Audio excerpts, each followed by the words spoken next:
Assalamualaikum warahmatullahi wabarakatuh. Selamat pagi anak-anakku semuanya, peserta didik baru SMK Negeri 6 Purworejo tahun pelajaran 2020-2021 dalam kegiatan masa pengenalan lingkungan sekolah yang dilakukan hari ini secara daring.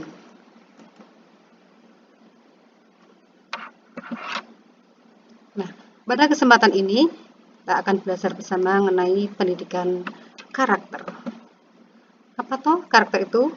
Di sini kalian bisa lihat topeng. Topeng-topeng ini beraneka macam bentuk dan rupa dengan ekspresi yang berbeda-beda. Nah, ini biasanya digunakan sesuai dengan karakternya. Nah, dalam kehidupan sehari-hari, kita juga menjumpai orang-orang yang disiplin, kemudian taat beribadah, kemudian suka menolong, kemudian juga mandiri. Namun demikian ada juga orang-orang yang pemalas, tidak disiplin, tidak jujur, bahkan sakar PDW. Nah, apa itu karakter? Nah, karakter berasal dari bahasa Yunani tumak yang artinya menandai. Nah, jadi karakter artinya adalah watak atau tabiat atau akhlak atau sifat-sifat kejiwaan atau kepribadian seseorang. Nah, karakter ini dihasilkan dari internalisasi berbagai kebajikan yang dilakukan melalui olah rasa, olahraga, olah hati, olah pikir yang nanti akan digunakan sebagai landasan dalam cara pandang, cara berpikir, cara bertindak, bersikap yang itu membedakan seseorang dengan orang lain. Oke. Setiap orang lahir dalam zaman yang berbeda. Nah, maka itu pendidikan yang dilakukan setiap generasi pun akan digunakan dengan sistem pendidikan yang berbeda. Nah, perubahan kurikulum dari masa ke masa inilah menunjukkan bahwa sistem pendidikan disesuaikan dengan zamannya atau disesuaikan dengan generasi yang akan dididik. Mengapa perlu melaksanakan penguatan pendidikan karakter di sekolah? Yap. Pada zaman sekarang, generasi sekarang ini adalah generasi abad 21 atau disebut dengan generasi milenial. Nah, generasi milenial itu generasi yang sudah melek teknologi sehingga masyarakat sekarang adalah masyarakat yang selalu dipengaruhi oleh kecenderungan global. Nah, kecenderungan itu apa saja? Yaitu untuk saat ini adalah masuk dalam era revolusi industri 4.0 atau 4.0, di mana kemajuan teknologi ini sangat berpengaruh dalam sendi-sendi kehidupan bangsa. Dan juga ini akan mempengaruhi dalam ekonomi global maupun dalam kebudayaan global. Nah, kemudian juga kecenderungan global ini akibat perkembangan teknologi ini juga akan memberikan perubahan pada peradaban masyarakat. Lahirlah masyarakat-masyarakat dengan peradaban baru yang dulunya orang belanja melalui pasar tradisional, sekarang sudah melalui pasar online.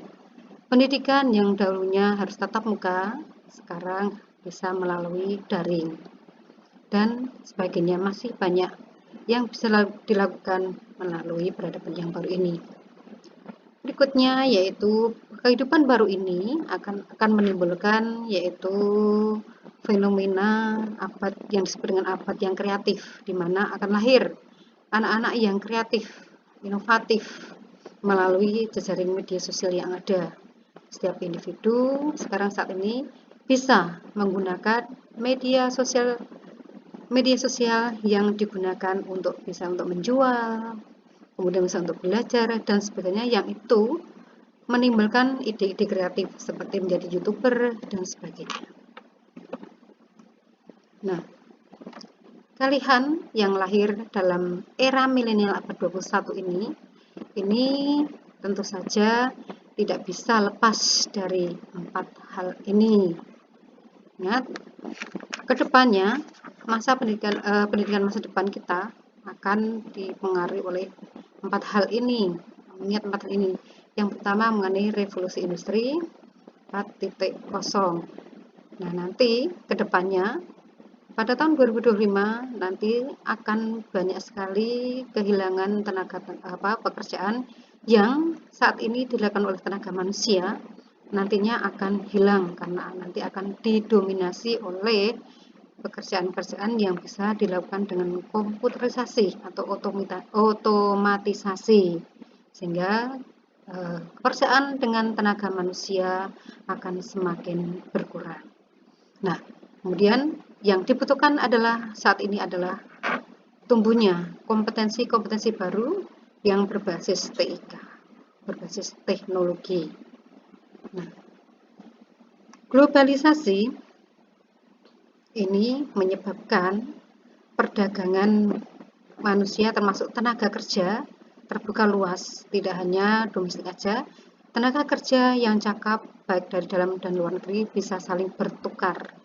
Orang luar negeri bisa masuk ke Indonesia, orang dalam negeri bisa ke luar negeri untuk mengisi lapangan pekerjaan di luar negeri. Dan ini akan menyebabkan adanya benturan peradaban, karena setiap negara mempunyai perbedaan budaya, perbedaan adat istiadat, yang ini akan berpengaruh sekali nantinya di dalam kehidupan dalam globalisasi ini. Nah, untuk kebutuhan domestik tahun 2030 nanti akan ada tambahan tenaga kerja, yaitu sebanyak 58 juta. Tentu saja tenaga yang dibutuhkan adalah tenaga yang cakap, tenaga yang terampil, tenaga yang mempunyai kompetensi dalam bidang teknologi. Nah, ini akan menyebabkan peningkatan daya saing SDM yang sangat ekstrim sekali. Hanya sumber daya manusia yang punya daya saing tinggi, kompetitifnya tinggi, itu yang akan mampu bisa bertahan. Nah, kalian adalah generasi milenial atau generasi dengan generasi Z. Nah, generasi Z adalah generasi yang melek teknologi, ya. Mereka aktif menggunakan sosial media, sehingga mereka ini mudah sekali untuk belajar dari berbagai sumber belajar. Dan mereka ini juga disebut dengan generasi yang multi talenta, bisa apa saja. Nah, terlihat untuk saat ini penggunaan internet di Indonesia bisa kita lihat bahwa semakin tinggi dari tahun ke tahun penggunaan internet semakin banyak, karena ini merupakan kebutuhan. Nah, ini apa akibatnya dari pengguna internet ini juga bisa ada hal yang positif dan ada juga hal yang negatif. Hal positifnya banyak, tapi hal negatifnya juga banyak. Dari penelitian diperoleh bahwa 69,8% atau 34 juta pelajar berpotensi mengakses konten-konten negatif di media sosial. Nah, untuk mengatasi itu semuanya, maka perlu benteng, perlu sesuatu yang bisa membentengi anak-anak Indonesia agar tidak terpengaruh oleh budaya-budaya yang tidak sesuai dengan budaya Indonesia. Nah, caranya adalah dengan menumbuhkan nilai karakter. Penumbuhan nilai karakter ini hanya bisa dilakukan melalui sekolah atau melalui pendidikan di satuan pendidikan. Nah, saat ini sejak tahun 2015 sebenarnya penumbuhan nilai-nilai karakter ini sudah dilakukan ya dengan cara yaitu aktualisasi nilai-nilai karakter dalam kurikulum. Jadi kurikulum nasional sudah memuat tentang karakter, sudah dimasukkan ke dalam struktur kurikulum, sehingga nanti di dalam rapotnya pun akan tertera karakter di mana itu berbentuk deskripsi sikap sesuai dengan apa yang telah dilakukan oleh siswa. Berikutnya yaitu Kemendikbud nomor 23 tahun 2015. Ini adalah tentang penumbuhan budi pekerti. Perpres 87 tahun 2017 tentang penguatan pendidikan karakter. Ini menjadi dasar pelaksanaan karakter di satuan pendidikan. PPK itu apa toh? Perpres nomor 87 tahun 2017 tentang penguatan pendidikan karakter ini mengatur tentang pengertian PPK. Di situ sudah dijelaskan, yaitu PPK merupakan gerakan pendidikan di bawah tanggung jawab satuan pendidikan untuk memperkuat karakter peserta didik melalui harmonisasi olah hati, olah rasa, dan olah pikir, dan olahraga dengan pelibatan dan kerjasama antara satuan pendidikan, keluarga, dan masyarakat sebagai bagian dari revolusi mental yang pernah dicanangkan oleh Presiden Jokowi. Ya, juga ada tujuan PPK, kemudian penyelenggaraan PKK bagaimana bisa cara menyelenggarakannya, kemudian keteladanan dan pembiasaan, bagaimana cara melaksanakannya, kemudian pengaturan hari sekolah, dan kewenangan dan manajemen berbasis sekolah. Latar belakang perlunya PPK. Nah, lahirnya PPK ini adalah yang pertama dilatar belakangi oleh Undang-Undang Nomor 20 Tahun 2003 tentang Sistem Pendidikan Nasional. Pasal 3 Undang-Undang ini menyatakan bahwa pendidikan nasional berfungsi mengembangkan kemampuan dan membentuk watak serta peradaban bangsa yang bermartabat serta dalam rangka mencerdaskan kehidupan bangsa bertujuan untuk berkembangnya potensi peserta didik agar menjadi manusia yang beriman dan bertakwa kepada Tuhan Yang Maha Esa, berakhlak mulia, sehat, berilmu, cakap, kreatif, mandiri, dan menjadi warga negara yang demokratis serta bertanggung jawab. Yang kedua yaitu nawacita.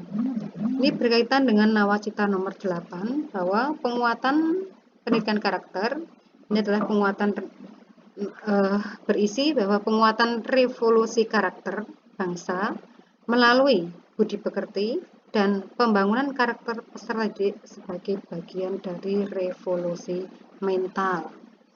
Yang ketiga, Trisakti, mewujudkan generasi yang berkepribadian dalam kebudayaan. RPJMN 2015-2019, Rencana Pembangunan Jangka Menengah Nasional tahun 2015-2019. Ini bahwa menyatakan bahwa penguatan pendidikan karakter pada anak-anak usia sekolah pada semua jenjang pendidikan untuk memperkuat pendidikan karakter yang berintegrasi ke dalam mata pelajaran. Mempersiapkan generasi emas tahun 2045 yang bertakwa, nasionalis, tangguh, mandiri, dan memiliki keunggulan bersaing secara global.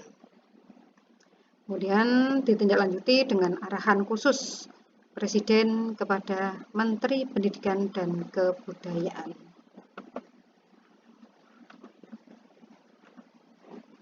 Nah, apa sih pentingnya atau urgensi penguatan pendidikan karakter? Bahwa pendidikan karakter ini penting sekali. Yang pertama adalah untuk pembangunan manusia, sumber daya manusia sebagai fondasi pembangunan bangsa. Kenapa perlu dibangun? Karena manusia adalah pelaku sekaligus objek dari pembangunan itu sendiri. Yang kedua, menghadapi kondisi degradasi akhlak, moral, dan budi pekerti. Zaman sekarang dengan maraknya internet, mudahnya sosial media, orang bisa melihat konten-konten negatif, budaya-budaya asing yang masuk ke Indonesia tanpa terbatas. Semuanya bisa mengakses. Setelah ini kalau tidak dibekali dengan penguatan pendidikan karakter, maka degradasi moral akan semakin parah. Berikutnya yaitu menghadapi dinamika dan tantangan era global. Globalisasi, di mana dunia tanpa batas, ini membutuhkan karakter-karakter yang kuat yang tidak bisa dipengaruhi dari luar. Adalah generasi emas 2045 yang berdaya saing dan berjiwa Pancasila. Tadi di depan dijelaskan bahwa generasi 2045 ini harus disiapkan, yaitu generasi yang bertakwa, nasionalis, tangguh, mandiri, dan memiliki keunggulan bersaing secara global, kemudian demikian tetap mempunyai jiwa Pancasila. Apa itu tujuan PPK, penguatan pendidikan karakter? Yang pertama adalah membangun dan membekali peserta didik sebagai generasi emas Indonesia tahun 2045 guna menghadapi dinamika perubahan di masa depan. Nah, dengan globalisasi, perubahan-perubahan itu sangat cepat sekali, dan semua itu akan menghadapi, tidak ada satupun yang terkecuali. Mau tidak mau kita harus bisa menerima perubahan itu. Yang kedua yaitu mengembangkan platform pendidikan nasional yang meletakkan pendidikan karakter sebagai jiwa utama dengan memperhatikan keberagaman budaya Indonesia. Ya, ilmu itu penting, namun demikian karakter jauh lebih penting. Yang ketiga yaitu merevitalisasi dan memperkuat potensi dan kompetensi ekosistem pendidikan. Ekosistem pendidikan ini terdiri dari kepala sekolah, guru, siswa, pengawas, dan komite sekolah. Dan semua itu untuk mendukung perluasan implementasi pendidikan kurikulum, pendidikan karakter. Penguatan pendidikan karakter. Nah, ini kita lihat bahwa grafik perkembangan penyebaran PPK tahun 2015 sampai 2016 seperti ini. Dimulai dari tahun 2015 ini masih pencanangan, dan 2016 ini sudah mulai dilaksanakan di sekolah-sekolah sebagai contoh. 2017 sudah mulai meningkat 29,32%. Ini sudah mulai disosialisasikan melalui setelah lahirnya, yaitu Perpres nomor 87 2017 tentang PPK. Ini sebanyak 218.989 sekolah sudah melaksanakan, dan di tahun 2018 sudah ada peningkatan, yaitu sebanyak 188.646 sekolah mulai melaksanakan PPK atau sebanyak 86,14% dari seluruh sekolah di Indonesia. Dan ini tentu saja membutuhkan pelatihan, bimbingan teknis, TOT, kelompok workshop, lokarya, dan sebagainya. Dan dilaksanakan sudah di 34 provinsi. Nah, konsep dasar PPK lainnya adalah skenario pelaksanaan kegiatan PPK. Ini fokus menguatkan ini adalah skenario-nya bagaimana akan penguatan pendidikan rakyat itu akan dilaksanakan, yaitu melalui struktur program, kemudian struktur kurikulum, kemudian struktur kegiatannya seperti apa. Nah, dari program ini, dari perencanaan ini direncanakan dulu, kemudian dilaksanakan. Nah, pelaksanaan pendidikan karakter adalah ini melalui pendidikan karakter berbasis kelas, berarti dilakukan di kelas terintegrasi dengan mata pelajaran. Jadi setiap mata pelajaran akan memuat mengenai nilai-nilai karakter. Dan pendidikan karakter berbasis kultur sekolah, melalui budaya sekolah, dengan melalui ekosistem, norma, peraturan, tradisi sekolah, dan nilai-nilai pembiasaan yang dilakukan dalam keseharian di sekolah-sekolah. Pendidikan karakter berbasis komunitas ini adalah berbasis masyarakat. Tentu saja dalam masyarakat ini banyak sekali elemennya, ada orang tua, ada komite sekolah, ada dunia usaha, akademisi, pegiat pendidikan, pelaku seni, budaya, bahasa dan sastra, pemerintah, dan Pemda.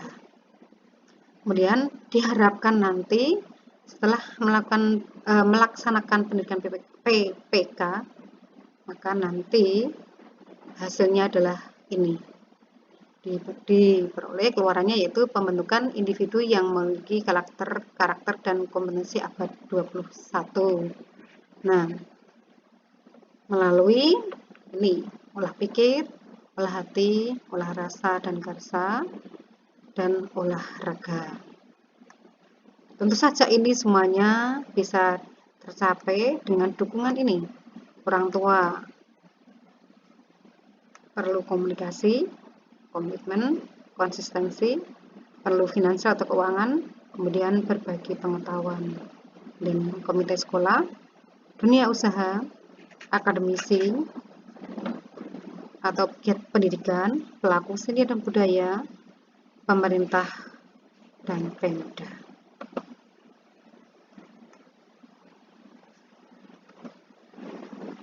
Nah, di pendidikan adalah tanggung jawab bersama, bukan hanya sekolah saja, tapi juga merupakan tanggung jawab masyarakat, keluarga, dan sekolah secara bersama-sama. Maka ini disebut dengan integrasi tripusat pendidikan. Tidak bisa pendidikan itu hanya dipasrahkan kepada sekolah saja. Nah, untuk mengikat ini semuanya, maka ada yang namanya manajemen berbasis sekolah.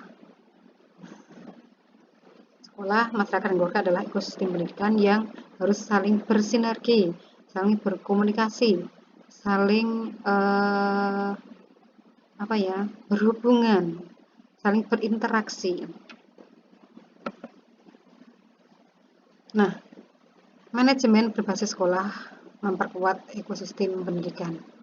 Nah, apa yang ada dalam manajemen berbasis sekolah adalah ini. Sekolah menjadi sentral pendidikan, individualisasi anak. Guru perlu membantu setiap anak untuk mengatur potensi yang dimiliki. Peran guru masing-masing seperti ini. Peran kepala sekolah masing-masing mempunyai peran masing-masing. Kemudian di dalam manajemen sekolah ada penilaian, di mana penilaian itu adalah tidak hanya berupa angka-angka saja, tapi juga berupa catatan kepribadian seperti yang kalian lihat di rapot kalian, yaitu adanya karakter anak. Maka rapotnya tidak hanya berupa angka-angka, tapi juga ada deskripsi sikap. Nah, pendidikan karakter, penguatan pendidikan karakter bersama keluarga, ini adalah kalau dilakukan di keluarga. Kemudian di tengah-tengah keluarga, apalagi di masa pandemi ini, peran keluarga sangat besar sekali. Dan tadi di depan saya sudah dikatakan bahwa penguatan jejaring tripusat pendidikan adalah tanggung jawab sekolah, keluarga, dan masyarakat. Nah, pendidikan karakter itu yang dilaksanakan di sekolah itu terintegrasi melalui kegiatan intrakurikuler, kokurikuler dan ekstrakurikuler. Nah, yang masuk dalam kokurikuler yaitu kegiatan untuk memperdalam kompetensi dasar pada kurikulum. Ini tentu saja bisa melalui laboratorium, bisa melalui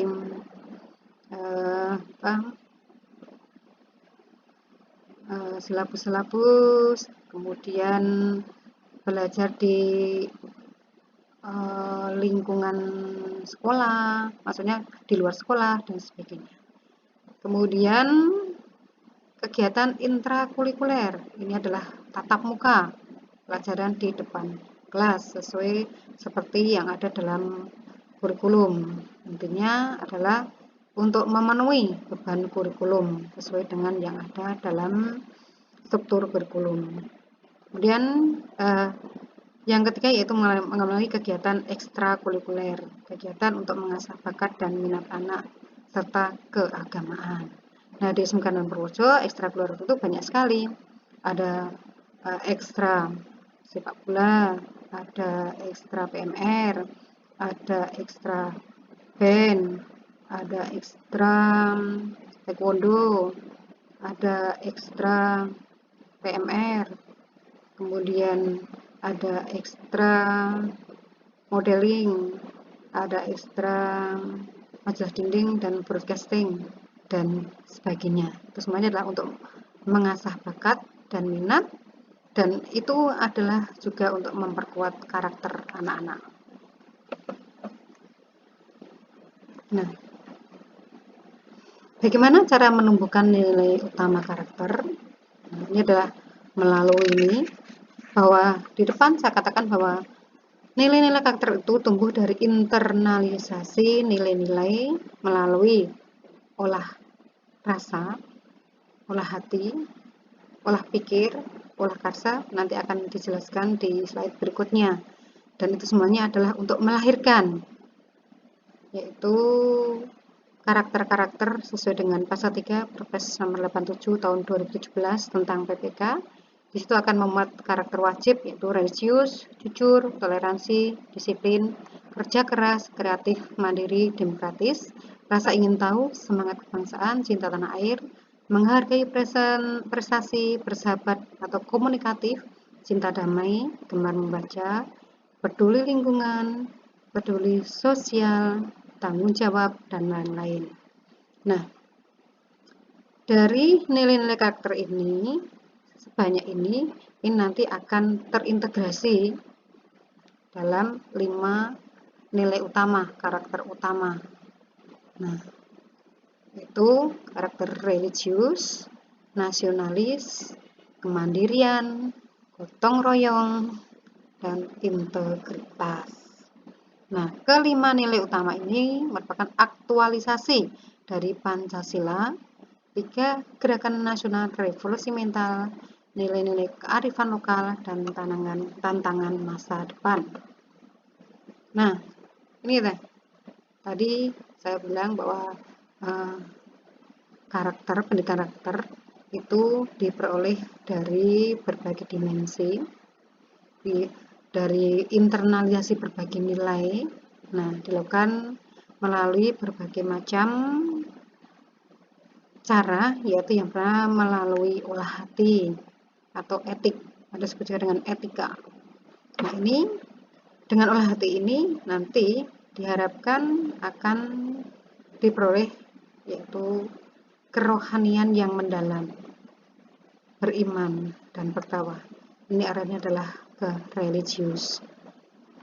Kemudian hasil dari olah pikir ini berkaitan dengan ilmu pengetahuan, belajar ilmu pengetahuan. Nah, orang yang suka literasi, senang membaca, maka nanti diharapkan individu itu akan memperoleh keunggulan dalam bidang akademis, baik hasil pembelajaran dan pembelajar sepanjang hayat. Yang ketiga, melalui olah rasa atau estetik atau seni. Setiap orang mempunyai cita rasa sendiri-sendiri. Nah, mempunyai jiwa seni sendiri-sendiri. Sehingga melalui olah rasa ini atau jiwa seni ini, individu akan memiliki integritas moral, rasa berkesenian dan berkebudayaan. Ada yang senang tari, ada yang senang musik, ada yang senang gambar, dan sebagainya. Kemudian yaitu melalui olahraga atau kinestetik, melalui gerakan. Nah, melalui olahraga, orang yang berolahraga ini kan nanti individu ini akan menjadi individu yang sehat dan mampu berpartisipasi aktif sebagai warga negara. Nah, gerakan penguatan pendidikan karakter sebagai fondasi dan ruh utama pendidikan yang sudah disampaikan adalah oleh Bapak Muhadjir Effendi yang waktu itu adalah sebagai Menteri Pendidikan. Nah, 5 nilai utama karakter prioritas PPK penguatan pendidikan karakter itu meliputi ini, religius, integritas, nasionalis, mandiri, dan gotong royong. Nah, kelima nilai utama karakter adalah nilai yang berdiri dan berkembang sendiri-sendiri, melainkan nilai yang berinteraksi satu sama lain, yang berkembang secara dinamis dan membentuk keutuhan pribadi. Jadi semuanya ini akan melekat dalam dalam pribadi, tidak hanya religius tidak integritas sendiri berdiri sendiri tidak, tapi akan melekat, kelima-limanya akan berintegrasi dalam diri anak-anak menjadi karakter. Oke, kita akan jelaskan satu persatu mengenai karakter prioritas PPK. Yang pertama yaitu religius. Religius ini berkaitan dengan keagamaan, bahwa bangsa Indonesia adalah bangsa yang religius. Pancasila, sila utama adalah mencerminkan bahwa bangsa Indonesia adalah bangsa yang religius. Ketuhanan yang Maha Esa adalah bukti bahwa bangsa Indonesia mengakui adanya Tuhan yang Maha Esa dan melaksanakan ibadahnya sesuai dengan kepercayaannya masing-masing.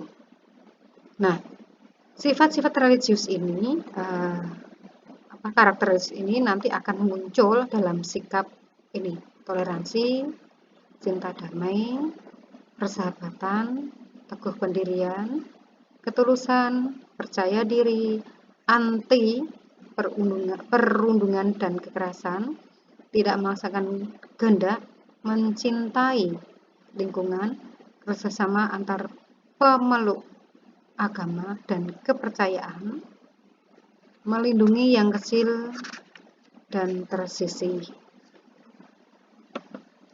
Karakter yang kedua yaitu nasionalis.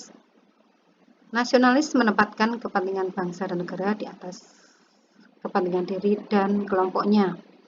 Orang-orang yang mempunyai jiwa nasionalis ini nanti adalah orang-orang yang mempunyai sifat-sifat sebagai berikut, yaitu taat hukum, disiplin, cinta tanah air, menghormati keragaman, budaya, suku, dan agama, apresiasi budaya bangsa sendiri, menjaga kekayaan budaya bangsa, rela berkorban, unggul dan berprestasi, menjaga lingkungan.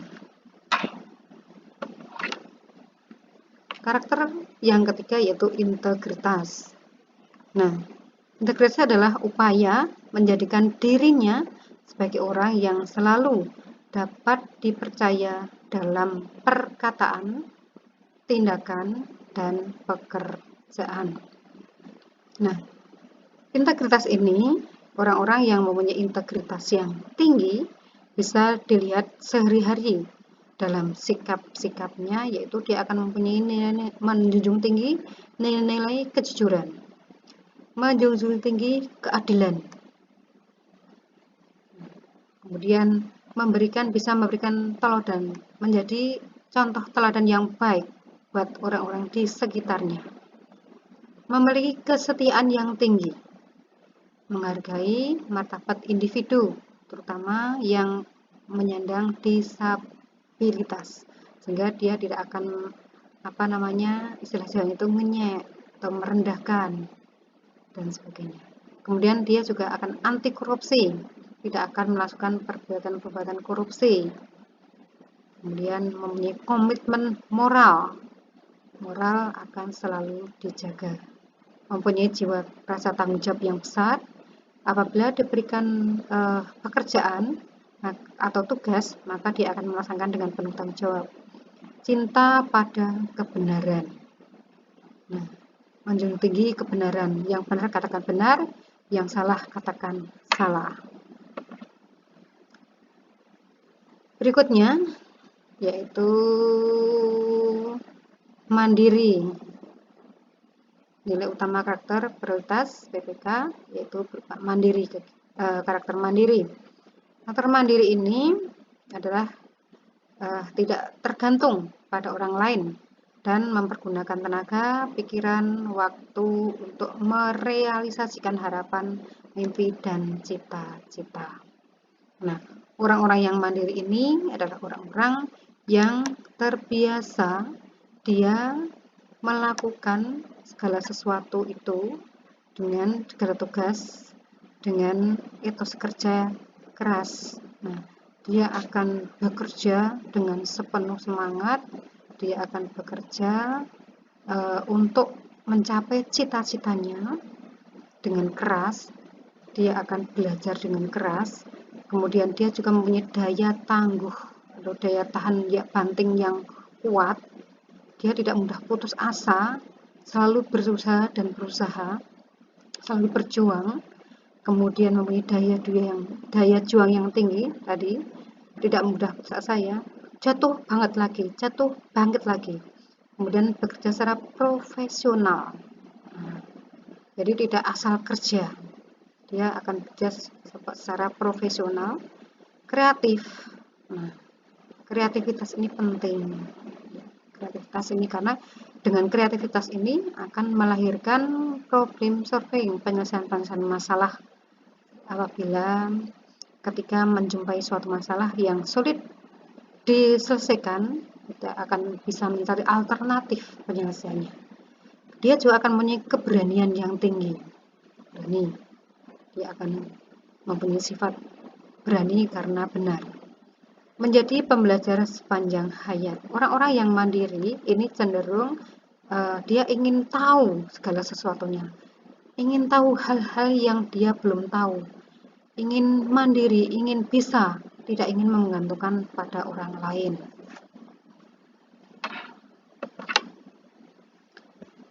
Karakter berikutnya yang terakhir yaitu gotong royong. Gotong royong ini adalah sudah merupakan budaya bangsa yang sudah berakar ya, bagi bangsa Indonesia ini adalah sudah menjadi budaya yang sudah menjadi berakar dalam kehidupan sehari-hari dalam masyarakat kita, dan sampai sekarang ini sepertinya belum luntur mengenai gotong royong ini. Gotong royong mencerminkan tindakan menghargai, semangat kerjasama, dan bahu-membahu menyelesaikan persoalan bersama. Nah, tapi jangan tolong-menolong atau gotong royong dalam hal yang tidak baik. Nah, orang yang mempunyai sifat gotong royong ini tercermin dalam sikap menghargai. Nah, karena di dalam gotong royong itu kita pasti akan menjumpai orang-orang yang berbeda pendapat, sehingga perasaan menghargai ini sangat dibutuhkan. Jangan merasa benar sendiri. Inklusif dan kerjasama, mempunyai solidaritas yang tinggi, kemudian empati pada orang lain, komitmen atas keputusan bersama. Nah, jadi kalau sudah menjadi keputusan bersama, maka dia akan melaksanakan dengan sebaik-baiknya. Musyawarah untuk mufakat, orang yang senang gotong royong, maka ini cenderung dalam bermusyawarah mufakat, dia akan melaksanakan hasil dari musyawarah tersebut. Tolong menolong, dia akan suka dengan kegiatan tolong menolong, membantu orang lain. Anti diskriminasi, tidak membedakan suku, budaya, kulit, agama, dan sebagainya. Anti kekerasan, karena merasa dia adalah orang yang dia terbiasa bekerja sama dengan orang lain, bergotong royong, maka sikap anti kekerasan ini akan tereduksi. Sikap kerelawanan. Nah, relawan itu adalah menolong tanpa pamrih, membantu orang lain tanpa pamrih, tanpa ada modus. Nah, pendidikan karakter tadi bisa dilaksanakan di sekolah, dan di masyarakat atau keluarga.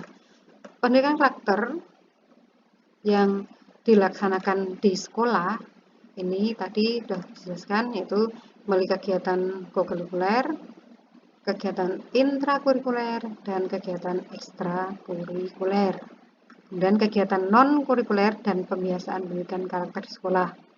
Ini bisa melalui kegiatan upacara bendera yang dilaksanakan setiap hari Senin. Menyanyikan lagu wajib dan daerah ini biasanya dilakukan pada pagi hari saat masuk sekolah. Akan disetelkan lagu-lagu nasional, membaca buku non pelajaran tentang PBB dan cerita rakyat. Nah, ini juga untuk pengembangan karakter, mencintai budaya dalam negeri. Pendidikan karakter dengan orang tua dilakukan pada Sabtu Minggu karena kita belajar hanya 5 hari di lingkungan sekolah, sehingga waktu Sabtu dan Minggu adalah saatnya untuk berinteraksi dengan orang tua dan lingkungan. Nah, ini adalah contoh-contoh pelaksanakan karakter di sekolah. Contohnya adalah di SMP Negeri 3 Palangkaraya. Nilai karakter integritas ini dilakukan melalui pembiasaan, yaitu untuk berjabat tangan, memberi salam, dan sebagainya. Kemudian di SDN Negeri Ungaran 1 Yogyakarta, nilai-nilai nasionalisme, karakter nasionalisme ini dengan melakukan Indonesia Raya sebelum memulai pelajaran. Dan tidak akan ada artinya bila peserta didik mempunyai prestasi yang tinggi dan berhasil dalam karirnya jika tidak memiliki karakter yang terpuji. Artinya apa?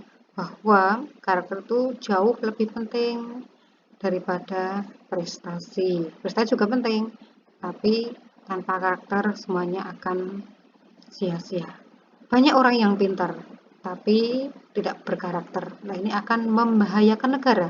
Contohnya adalah orang-orang yang pintar yang melakukan korupsi, orang pintar yang membuat bom yang digunakan untuk membunuh orang lain. Ini adalah orang-orang pintar yang tidak mempunyai karakter. Nah, pendidikan karakter saat belajar di rumah seperti saat ini, saat pandemi COVID-19, maka anak-anak tentu saja lebih banyak belajar di rumah. Nah, saat belajar di rumah inilah orang tua berperan sangat penting dalam menyelipkan pendidikan karakter pada anak-anak. Nah, ini adalah tugas orang tua, bagaimana menciptakan situasi belajar di rumah sekaligus membangun karakter bersama keluarga di rumah. Tentu saja dengan pembiasaan-pembiasaan yang baik yang mulai hal yang sederhana seperti membuang sampah di tempatnya, membantu pekerjaan orang tua, kemudian disiplin dalam belajar, kemudian berempati dengan orang lain seperti dengan sama anggota keluarga, menyuapi adiknya, membantu adiknya, dan sebagainya. Nah, karakter itu penting sekali. Kenapa? Karena kita berpikiran ke depan, yaitu akan membangun generasi emas 2045. Nah, generasi emas 2045 ini harus dibekali dengan keterampilan abad 21. Apa saja yang dibutuhkan? Yang pertama adalah tadi karakter, kualitas karakter. Nah, ini 5 karakter yang sudah kita pelajari tadi, yaitu karakter religius, nasionalisme, kemandirian, gotong royong, dan integritas. Semua ini penting sekali agar apa? Agar siswa bisa beradaptasi pada lingkungan yang dinamis tanpa terpengaruh. Jadi bisa menerima perubahan, ikut perubahan, tapi tidak terpengaruh oleh perubahan itu sendiri. Yang kedua yaitu literasi dasar. Bagaimana siswa menerapkan keterampilan dasar sehari-hari, literasi bahasa, literasi numerasi, bilangan, literasi sains, ini adalah kaitannya dengan ilmu pengetahuan, literasi digital, teknologi, informasi dan komunikasi yang sangat berkembang sangat cepat sekali, literasi finansial, yaitu masalah keuangan, literasi budaya dan kewargaan, agar tetap manusia Indonesia menjadi manusia Indonesia yang berkebudayaan Indonesia. Nah, ini dibutuhkan literasi seperti ini. Yang ketiga, bahwa generasi milenial ini butuh keterampilan abad 21. Nah, abad 21 ini adalah permasalahan akan semakin kompleks, akan semakin beragam.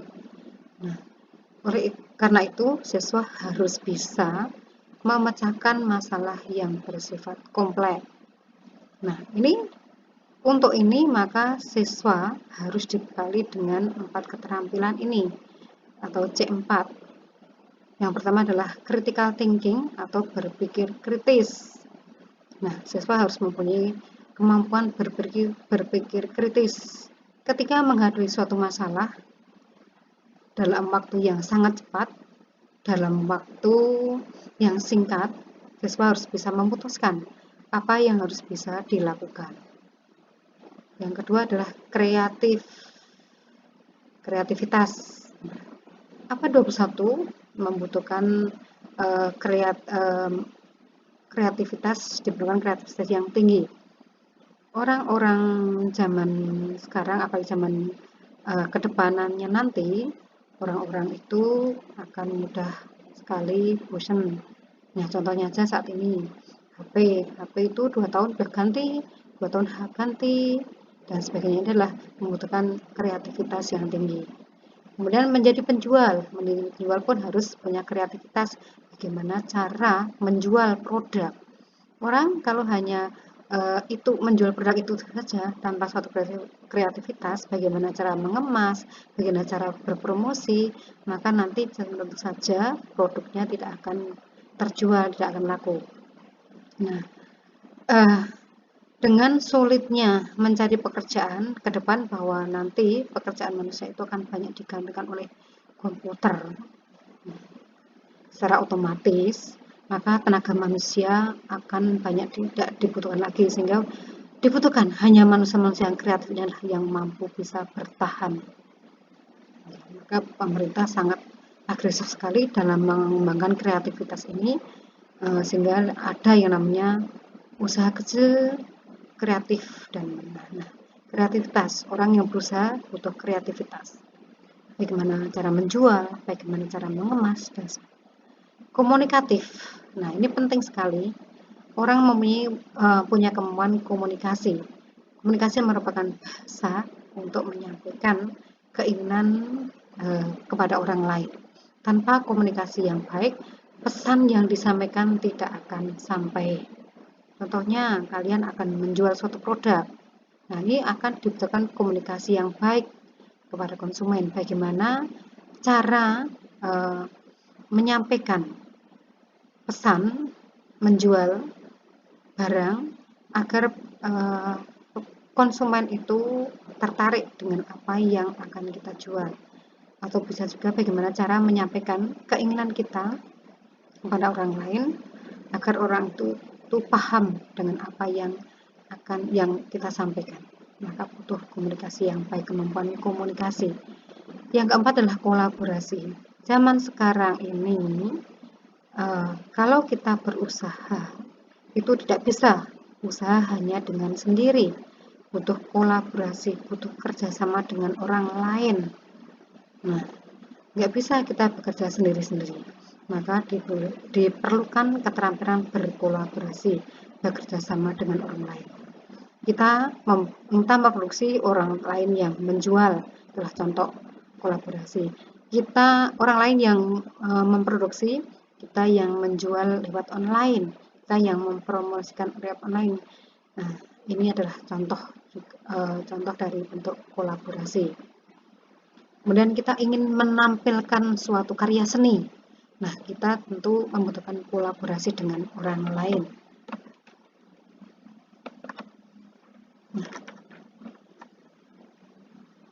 Pendidikan karakter adalah gerakan kita bersama, gerakan semua elemen masyarakat yang peduli terhadap pendidikan Indonesia.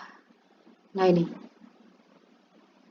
generasi cerdas berkarakter ini adalah generasi yang akan kita ciptakan, generasi emas di tahun 2045, yang mana generasi yang berkarakter ini cerdas tapi berkarakter. Cerdas saja tidak cukup, tapi harus berkarakter. Banyak orang cerdas yang kehilangan arah, banyak orang cerdas yang memanfaatkan kecerdasannya untuk kepentingan yang tidak baik, hal-hal yang tidak baik. Adalah orang cerdas yang tidak berkarakter. Nah, orang cerdas yang berkarakter inilah menjadi kekuatan Indonesia ke depannya untuk membangun bangsa Indonesia yang kuat, tangguh, mandiri. Nah, demikianlah anak-anakku semuanya materi kita pada kegiatan ini, yaitu mengenai pendidikan karakter. Semoga kalian bisa paham. Jika kalian belum paham, silakan diulang-ulang, diulang-ulang agar menjadi lebih memahami, bisa dilaksanakan nantinya, diterapkan dalam kehidupan sehari-hari, sehingga akan menjadi karakter yang melekat, menjadi perilaku sehari-hari kalian, menjadi generasi muda cerdas berkarakter, jadi generasi yang calon-calon pemimpin bangsa yang menjadi tumpuan harapan masa depan bangsa. Oke, terima kasih, selamat belajar.